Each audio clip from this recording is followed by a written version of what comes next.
Você alguma vez já se perguntou se tomate é uma fruta ou um legume? Afinal, qual que é a diferença entre essas duas coisas? Legume e fruta é tudo vegetal. Tenho parente dos dois lados, pra mim é tudo igual. Mas cê quer saber? Eu sou legume, sim senhor. Fico bem na salada ou cozido no vapor. Me chamou de fruta, como é que é? Tu já viu tomate, sabor de picolé? Na aula de hoje, conversaremos um pouco sobre como ocorre o desenvolvimento de um fruto, para posteriormente tentarmos responder essa pergunta. Em botânica, o termo fruta é utilizado para definir estruturas típicas das angiospermas, que possuem grande importância no seu ciclo reprodutivo. Os frutos são estruturas que protegem as sementes e auxiliam na sua dispersão. Eles geralmente são desenvolvidos a partir dos ovários ou dos pistilos de uma flor, juntamente de outras partes acessórias, como as sépalas e as pétalas.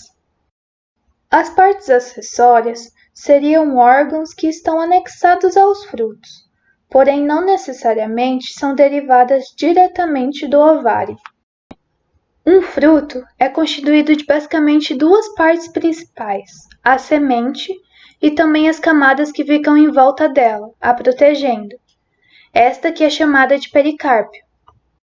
O pericárpio, por sua vez, pode ser dividido em três camadas. O epicárpio, que seria a casca do fruto, o mesocárpio, que seria a parte intermediária, geralmente esta é a parte comestível nos frutos carnosos, e por último, o endocárpio, a camada mais interna e que serve para revestir a cavidade onde a semente se encontra. Agora que você sabe um pouco sobre o que é um fruto, vamos falar sobre seus diferentes tipos de desenvolvimento. Como já citado anteriormente, o pistilo faz parte do desenvolvimento de um fruto. E o número de pistilos que se envolvem nesse processo está intimamente ligado com o tipo de fruto que será gerado. Existem basicamente três tipos de classificação para frutos quando se usa o seu desenvolvimento como parâmetro.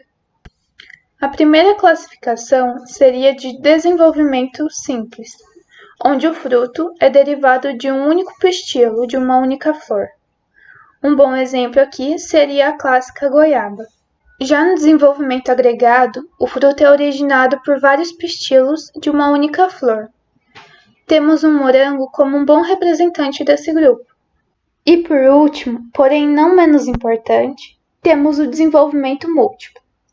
Aqui, o fruto se desenvolve de inflorescências, ou seja, de várias flores, nos quais os muitos pistilos se fundem e formam uma única estrutura.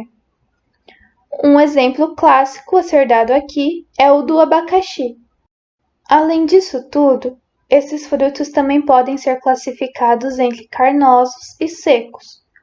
Os frutos carnosos são aqueles que possuem um pericarpo suculento, já os secos não compartilham dessa característica. Por sua vez, frutos carnosos e secos também possuem suas subclassificações. Os carnosos podem ser classificados principalmente em baga, que nada mais são do que frutos com sementes distribuídas por todo o seu mesocarpo, como a melancia, a goiaba e até mesmo o pepino. E também temos as drupas, que são frutos que possuem um caroço para proteger a sua semente, como é o caso do abacate, da manga e do pêssego. Aqui também vale ressaltar a existência da partenocarpia, que nada mais é do que a produção natural ou artificialmente induzida da formação de frutos sem fecundação.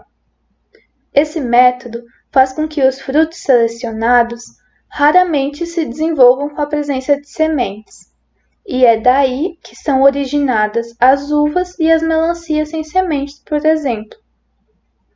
A banana é outro fruto que passou por esse processo ao longo dos anos, pois a sua versão selvagem, além de ser muito diminuta, possui tantas sementes que acabam dificultando seu consumo. Olhando assim, a banana selvagem parece com uma banana tradicional. Aqui na minha mão, eu tenho uma banana selvagem e uma banana prata. Elas são praticamente do mesmo tamanho, a casca tem a mesma cor. Só que dá só uma olhada aqui, ó. Essa, que é a banana selvagem, é cheia de sementes, o que dificulta na hora de comer.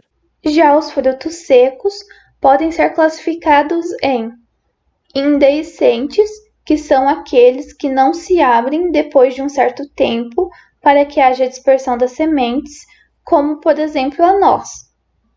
E os dehiscentes, que se abrem depois de um tempo para que a semente possa ser dispersa no ambiente, como é o caso do jacarandá mimoso. Com tantos nomes, você pode ter ficado um pouco confuso, não é mesmo? Bem, para facilitar no seu aprendizado, temos aqui este pequeno caminho a ser seguido para lhe ajudar na hora de caracterizar um fruto.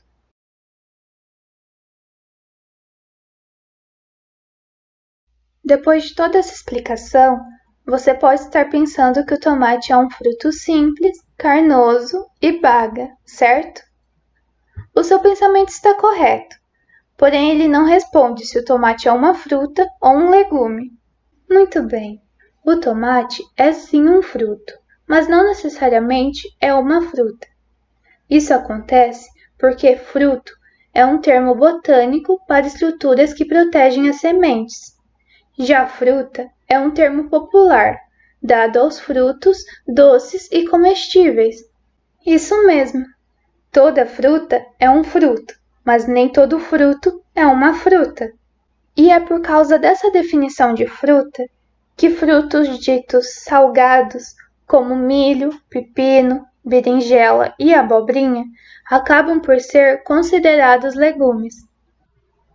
Mas então, agora vocês sabem responder qual que é a diferença entre um legume e uma fruta? Como vimos durante a aula, cientificamente, tanto os legumes como as frutas são frutos, derivados dos ovários ou pistilos maduros da planta. O que acontece é que o que chamamos de legumes e frutas não se tratam de uma definição técnica, mas de uma distinção popular que se consagrou pelo uso. Os frutos doces são chamados de frutas e o resto vira legume. Esse estilo de classificação até mesmo ampliou a categoria dos legumes. Com ele, há espaço para incluir raízes, como a cenoura e o rabanete, ramos, como o brócolis, e grãos, como arroz e girassol. Sendo assim, a questão sobre o tomate ser um legume ou uma fruta irá variar conforme a pessoa para quem você fizer a pergunta, exatamente por se tratarem de termos populares. Mas podemos com certeza afirmar que o tomate é um fruto. E não de ruptura, passei a vida sem saber se sou algum tipo de verdura.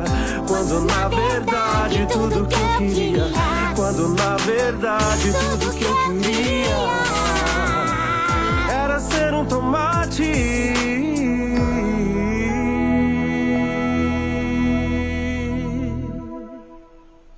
É verdade, ele tem razão.